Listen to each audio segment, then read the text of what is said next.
Hello, council members. My name is James Lee. I live in District C. I go to school and work in District D, and I go to church in District I.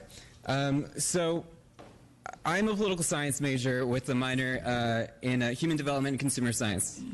I go to the University of Houston, and I'm a Mexican American. You can't really tell sometimes with me, and some people are really unsure of my identity and my race, but there was a time when Mexican Americans weren't recognized, Hispanics or Latinos weren't recognized by the United States government.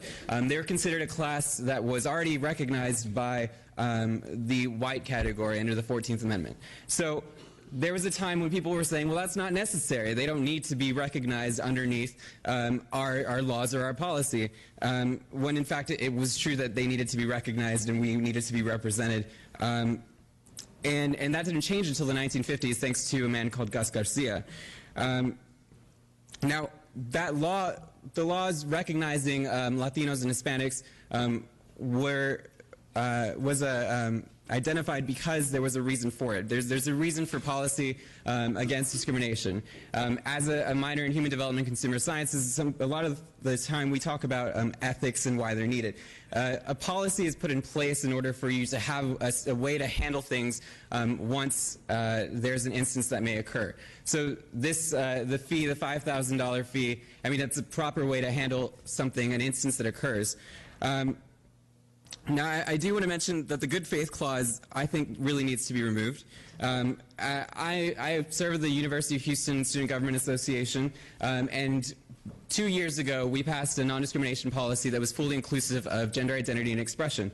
Now, it took 20 years for us to get gender identity and expression added to our non-discrimination policy, because 20 years prior to that, they added sexual orientation to the policy.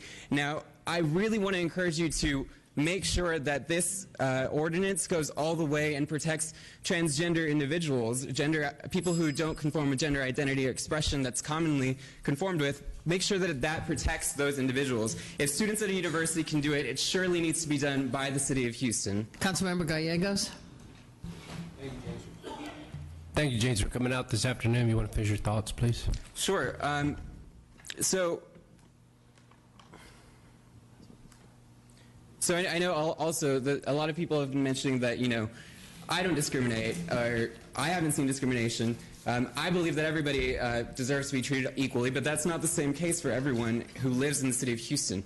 There are instances where people do really believe that they have the right and they should be able to discriminate against someone. The reason for this ordinance, the reason why this ordinance is needed, is because it creates an ethical environment that encourages the city of Houston and the people who live in Houston to be civil toward one another. Without a code of ethics, people will act in a way that they want to, and without a way to reprimand something that occurs, then why even have an ordinance? This is why this ordinance is needed. We really need this ordinance in order to make sure that LGBT, including the T, all of us in our community are protected.